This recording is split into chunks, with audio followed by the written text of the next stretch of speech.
between your party and others. Thank you, and enjoy your day here at Seaworld.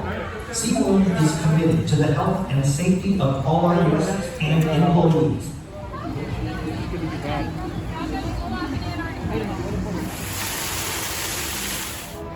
Hey guys, this is Trey and Murphy here checking in from Seaworld Orlando, and if I could describe the last 2 hours trying to get into this park, I would describe it as an absolute shit show.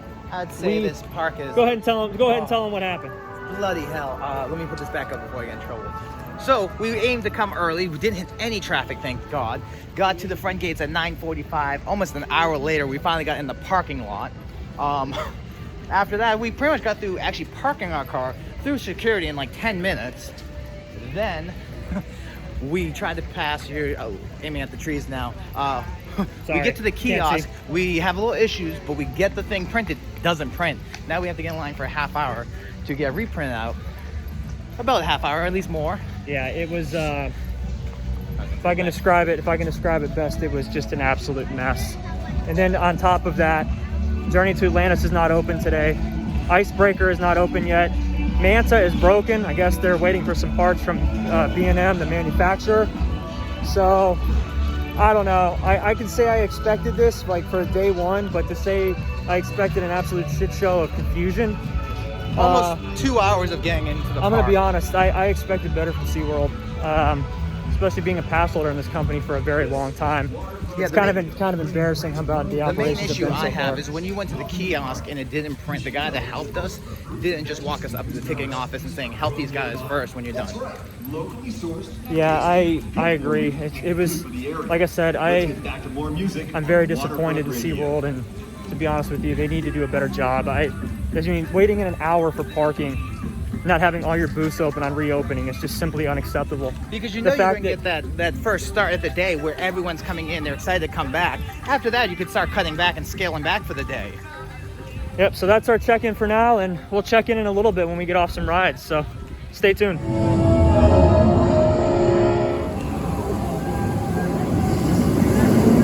Alright guys, we just cut off of Mako. That was actually my first time riding Mako.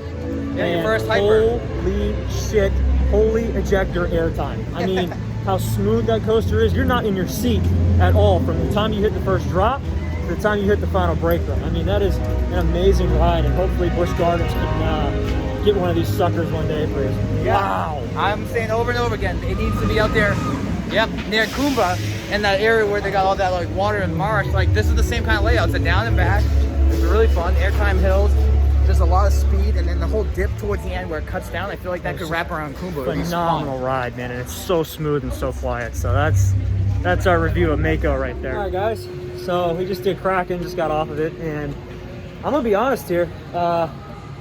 This coaster has seen better days. Kraken has gotten really, really rough, and I remember the last time riding this, it wasn't this bad. The track is getting old. You can feel the wheel rumble really bad under it, and it shakes you up pretty good. So, I mean, I like Kraken. It's a fun ride, but it's definitely seen better days. So off to the next one. You can hear that right there. You can hear how that rough that is. It don't sound good, but that don't sound like Mako. Off to the next one. All right, guys. I know I'm showing you nothing, but before the renovation of Kraken to Kraken Unleashed, there used to be Kraken eggs right in here that used to glow and show up, and this used to be like the Kraken's lair before they redid it. So a little fun fact for y'all right there. As you guys can see here, Journey to Atlantis is drained. Looks like they're working on it, maybe get it ready open later here in the summertime, but I'm kind of surprised for a hot day like this that Journey to Atlantis it's not drained. There's a little bit of water in the trough down here, but I'm kind of shocked that that JTA is closed. What do you think about it, Murph? Stupid. With Manta not being open today, it'd be a nice little ride to go on, especially as hot as it is. Yeah, news flash for everybody. Manta is not open. As well as Manta apparently broke, and they're waiting for parts from B&M. So that's kind of a bummer. Another tidbit on the news front today. Antarctica, the ride is closed. The inside is open where the penguins go, but the actual attraction for Antarctica is closed today. 35-minute wait for the walkthrough. So Mako's line is about an hour and probably a half. This is insane. This is We bought probably a the quick queue best. today, and it was probably the best decision we made. I never buy quick queue. Today was a good time to do it. I never wait when it's all the way down by the staircase. I'll put it this way, folks. I would not pay full price to come here today. With Manta being down, Journey to Atlantis not working, Kraken is 45 minutes, and Mako's almost an hour. If you're gonna pay 90 or 100 bucks to get in here today, I'd ask for my money back. I'm just being honest. I would do the same thing. This is just not worth it. This line is ridiculous, and the fact that they have to run only 2 trains filling up half. Realistically, probably a third because they have to distance everyone out. It's not worth it.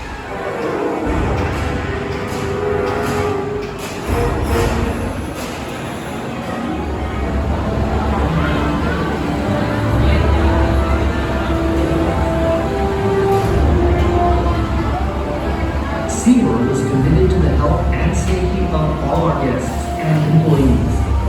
Please remember to wear face coverings at all times. So the line for Infinity Fall is very long right now. Doesn't even really have a wait time, I believe.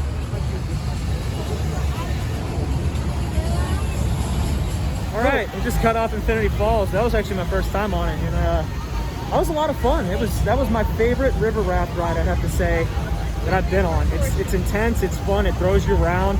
The drop is fun, you get nice and wet.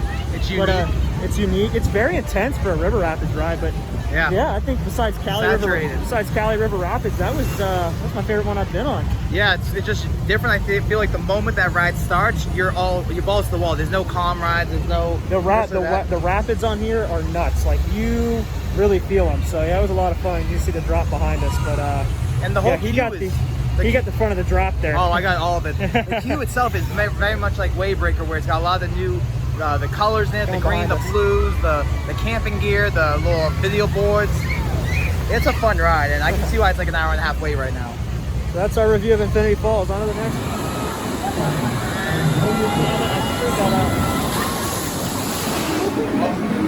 Look at that view. Look at that view. As long as Monster, I thought that was so cool. They get boots and all. They have 2 separate coasters, like Right. if that's what comes through this right here. Look at that. That's from the front row of the station to Mako. This is Mako station. Alright guys, quick update. We are currently stuck in line waiting for Mako. Yeah. Mako has gone down multiple times today. I don't know why, because we're standing here in front and the team members are just standing around looking like they have no idea what the hell is going on. Yeah, we suggested taking the working parts, run them to Manta, make that ride work, but they just laughed at us. I think they think we're crazy. We are crazy, they just don't know it. But yeah, we're waiting here. Here's the view. We're literally just waiting on trains, so I don't know. It's kind of been a rough day operations-wise in SeaWorld, but yeah, kind of expected on the first day back. You are now boarded. Please secure all loose articles and step carefully onto the coaster. Once seated, pull the lap bar down to your waist and lift up to ensure it is locked.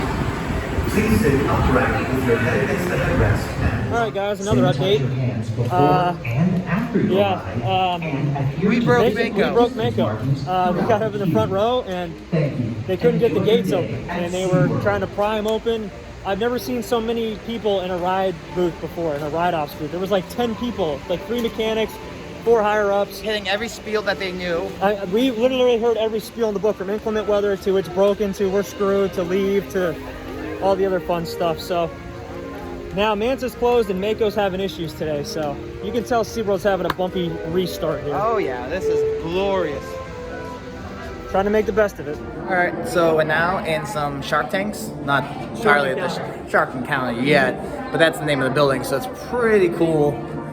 Got all these fishies overhead. This is such a cool thing. I love this overhead stuff with the shark tanks. Right. This is so cool. But the sharks don't come till later.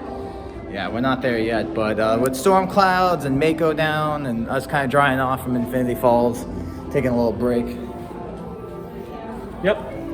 I mean, now that things are down, we broke Mako. I think we broke the air gates. I think Murph right here is is bad luck. I'm one too heavy, and he asked for front row, so. Yeah, I think we screwed it up because, yeah, it was bad. But now we're cooling off inside. It's really hot out, kind of sweating through my mask. We actually just ran into Tim Tracker and talked to him for a little bit, so that was kind of cool. I'll probably post a selfie in here at some point with him, but yeah, we'll drop it cool. in.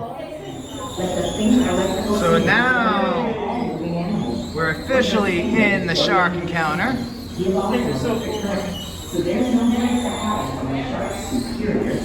Look at that little thing over there. Trey. This thing is so cool, man. Like, you look up and you see some of these disgusting. Look at that. Look at that tiger shark, man. Look at the teeth on that sucker. Look to your left.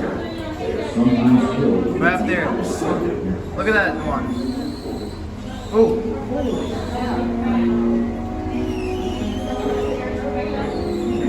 The teeth on that thing, man.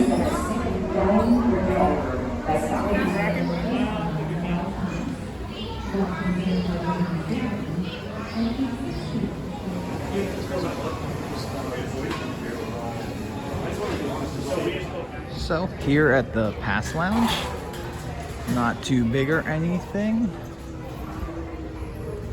but a decent place to hang out and cool off for a bit. All right, guys, so here's your update on Icebreaker. Not a lot going on. The ride's done. Trains are in the train barn. They're still doing some work in the stations, if you can see all the way up there. They're still got some work going on in it, but yeah, Premier Rides I don't think is back yet to finish this ride. I think it began preliminary testing before the shutdown, but I don't think they finished things, so it'll probably be a little longer before Icebreaker's open, but this should be a fun and exciting coaster when it's all done. What do you think here, Murph? I think they just got a little bit more work on the station, but I was hoping for them to be a little bit longer because a couple times, 2 months off, they should have been able to get these walls down for the most part, get a lot of landscaping and fencing done, so you could have seen it pretty much almost finished. I don't think it's too far away. I really think now that they know they're open, Yep. maybe, I don't know, hopefully we get at least an answer on a date within the next 30 days. Yeah, I'm hoping maybe within a month this should be open, but it should be fun when it's all done. I think they want at least part of the summer for people to enjoy it. I agree. All right, guys, so I want to give you another update.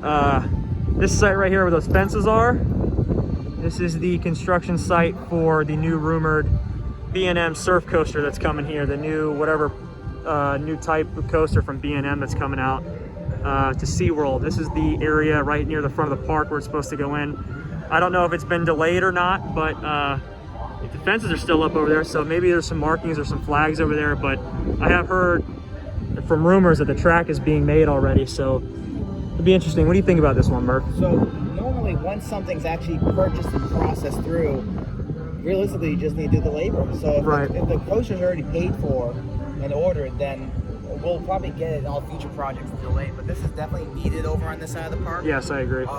That coaster that we just discussed, Icebreaker, is going to help bring crowds to this side. Yep, because this part of the park is really empty over here towards the front. So I think you got a lot of footprint over here too, and I guarantee you it's going to go out over this water right here. So I think they could really do something special with this surf coaster if they do it right. So I'm excited for it. So we'll see what happens. All right, so after about an hour rain delay, probably back in line for Mako. Mako's back open, Kraken's back open. Everything's back open again, but it took a while. Yeah. As you can see, we're pretty wet. Oh, we wet. It's a little combination of sweat and water, but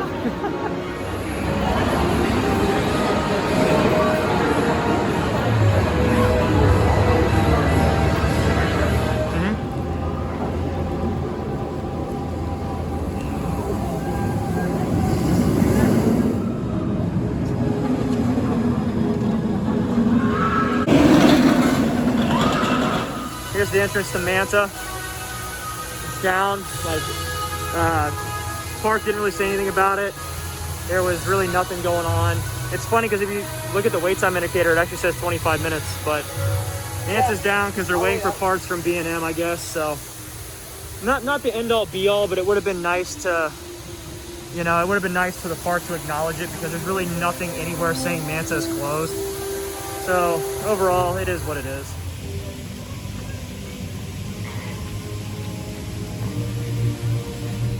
All right, so that does it for our SeaWorld portion of this vlog. And look, man, no hands.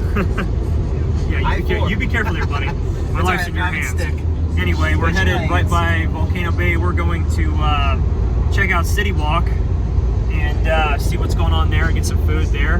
There's Volcano Bay. Yep. But yeah, I mean, overall thoughts on SeaWorld opening day, they weren't ready to reopen. They were severely understaffed. A lot of the staff looked overwhelmed. Manta was down. Journey to Atlantis was down.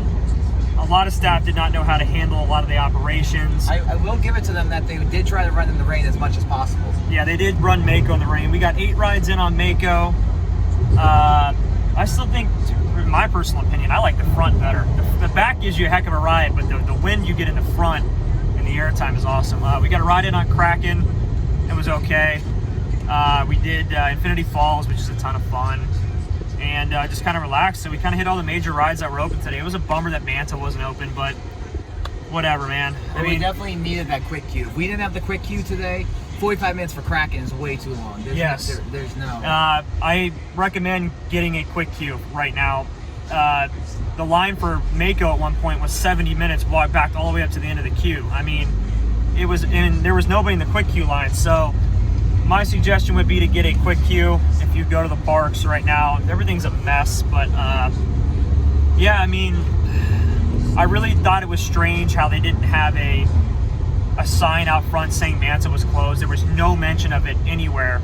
You basically had to walk up to the attraction to figure out that Manta was not running for the day, and I found that really weird on their part and kind of a letdown on SeaWorld's part. What'd you think about that?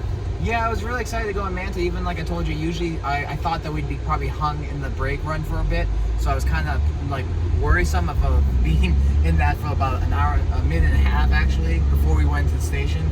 So I was thinking like 2 runs on that, maybe 3 tops, since you're a big fan of it.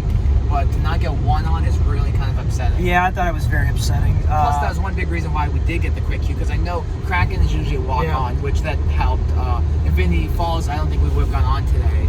And then Mako, we would have done maybe 2, but waited forever. So like, look, I'm not going to throw SeaWorld under the bus, but you guys, they had weeks to figure this out. And now all of a sudden, Manta breaks on reopening day. I mean, look, I'm not going to try, but they were not ready for today. And it was very obvious between the hour to get in for parking, the 45 minutes we waited in the ticket booth, the ticket line, which was pointless because the guy at the kiosks couldn't help us out.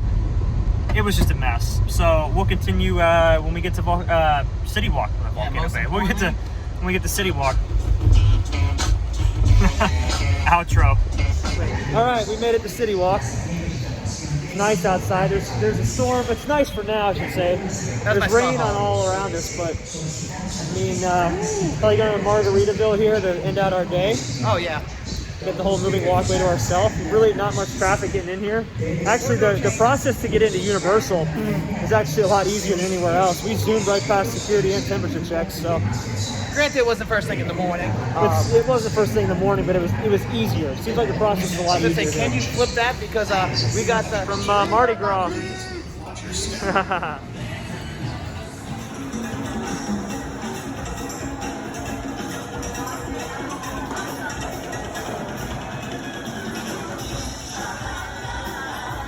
Alright guys, this is going to be the last update for today. We're riding the day down, we're beat tired. Got our voodoo donuts in hand. Had to go get there. We ate at Margaritaville for dinner, so. Delish. Overall, good day. Kind of a long day at the beginning, but it got better as the day went on. Kind of dysfunctional in the morning, but we made the most of it. And so this is Trey and Murph signing off from the Guys of the Galaxy podcast. Until next time, subscribe and hit that like button. Exactly. All the things he said.